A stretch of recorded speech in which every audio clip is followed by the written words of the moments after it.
Let me first tell you this, and this is gonna shock a few people, but I can explain. Suge Knight was the best A&R executive I had ever seen. I had never seen Suge Knight, Marion Suge Knight, was the best A&R executive I had ever seen, because the first thing he did, he secured Dr. Dre. The sound. Think about the chess moves. Then he goes and gets a cat nobody had ever heard from. I thought he was gonna get Warren G. That was Dre's brother. That's what I thought. No, he went and got a cat nobody had ever heard from Long Beach, named Snoop. I heard about him, but when I saw him, I never heard him rap, but when I saw him and looked at him, I said, he's a star. Real life.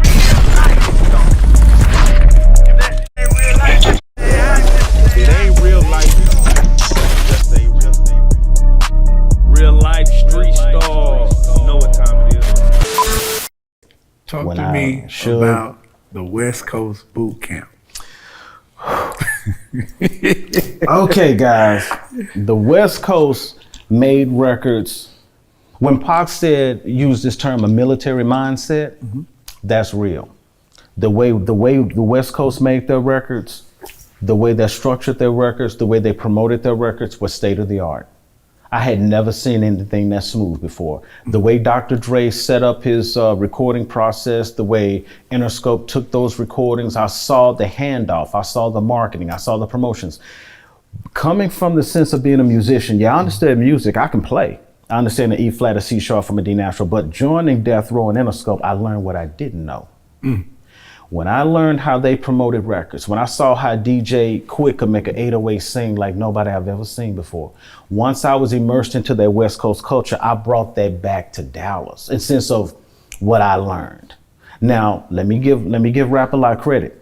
Rap-A-Lot was getting down the same way. Rap-A-Lot had the exact same system. Rap-A-Lot was doing it the exact same way with the same precision. So was Suave House. But what I saw different with Death Row and Interscope is this major label Interscope was fully vested, was fully committed to promoting Death Row Records. Even though Death Row was a straight up street label, Interscope was 100% committed to promoting its acts. Everything went like clockwork. I learned a lot from that, and I brought that back to Iconic.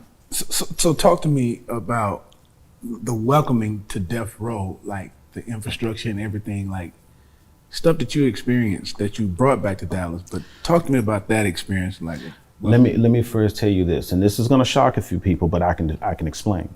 Suge Knight was the best A&R executive I had ever seen. I had never seen Suge Knight, Marion Suge Knight, was the best A&R executive I had ever seen, because the first thing he did, he secured Dr. Dre. The sound. Think about the chess moves. Then he goes and gets a cat nobody had ever heard from. I thought he was gonna get Warren G. That was Dre's brother. That's what I thought. No, he went and got a cat nobody had ever heard from Long Beach, named Snoop. I heard about him, but when I saw him, I never heard him rap, but when I saw him and looked at him, I said, he's a star. That's a star. What made you know that Snoop was a star just by looking at him? Because he looked and lived up to what I thought he would look and be like before I met him. And when I saw him, I saw how he conducted himself. I saw how he interacted with his crew.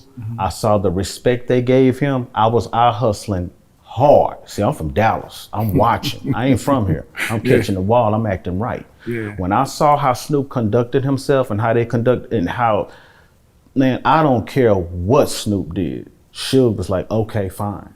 Snoop want this, okay, fine. Snoop was thinking about this, okay, fine. I never saw that. I never saw Suge act that way before, but Suge knew what he had. What, for people who are just hearing us talk about Snoop acting a certain way, Suge them running the ship a certain way, what do you see that's not relevant in companies or acts today that was very relevant in Death Row and Rap-A-Lot, as we spoke about? Artist development. The difference was artist development. Dr. Dre was developed regardless of what you may say about him, he's a groomed, very refined man. Snoop is a very refined man, very groomed artist. I'm gonna tell you something. Let's look at economics. Let's look at the economics of Dr. Dre. Let's look at the diverse economics of Snoop. That alone tells me Suge Knight's the best A&R executive I've ever seen, because he put both of them in the game. Yeah. Both of them. And then when they needed some help, he went and got Pac. Tell me another record executive that can top those three signings in hip hop. You got Baby and Slim that developed Lil Wayne, you know, you got, that's a powerhouse. I understand it. Yeah. But Baby and Slim didn't just go out arbitrarily and sign these people from different. I'm gonna put this guy with this and I'm gonna put this with this. Let's look at what Suge was doing. I sat back and watched Suge. I wasn't watching Pop. I wasn't watching Sean Bonnie and Rebel Thomas. I wasn't watching what the DOC was doing in the sense of coming up with all those ideas that everybody loved him for. I was watching Suge because every move this man made were multi-million-dollar moves. Every time he made a move, I saw the GMP of Death Row go up. I saw the revenue go up. I saw sales that I had never seen. When Suge bragged and said, we made $1 billion, he wasn't lying, because I checked. How you do that? In the scope. So I'm just saying, I was able to quantify what this man was doing. Yeah. So when I looked at Pookie, I saw the same thing in Pookie as what Suge saw in Snoop. Wow. I saw the same potential. So that's why I was so vested in that. Mm-hmm. Yeah. You want to be a great, you got to study the greats. You can't be a general if you've never been a soldier. Real life.